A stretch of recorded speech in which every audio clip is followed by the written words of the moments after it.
Some big concerns being raised over upcoming elections. Funding, available staff, and polling locations are all a worry.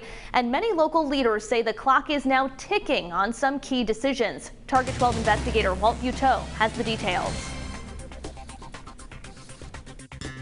The deadline to send out another round of mail-in ballot applications is said to be less than 2 weeks away, but there are a lot of decisions still to be made.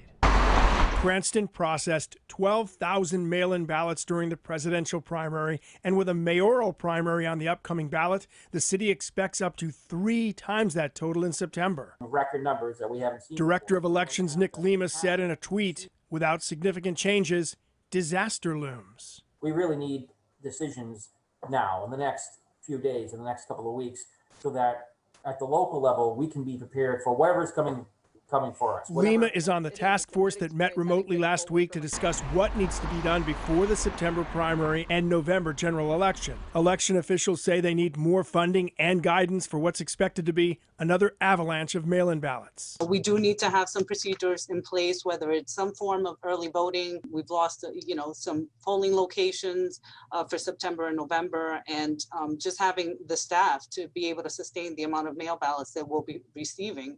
And still undecided is whether the state will pay for another mass mailing of ballot applications, which cost more than $1 million for the presidential primary. No matter what, voters can still apply for a ballot, but some say the mass mailing is the best way to keep turnout up while also thinning polling place crowds. That problem is intensified by fewer available voting locations due to COVID concerns where vulnerable populations live. They're senior high-rises, they could be assisted living centers. Those polls need to go somewhere else. Secretary of State Nellie Gorbea's proposed Safe and Healthy Voting Act would have funded application mailings no less than 45 days before the upcoming elections, but her draft legislation has not been approved by the General Assembly. We can't wait even a few more weeks. We have to make decisions starting right now. The task force is scheduled to meet again tomorrow.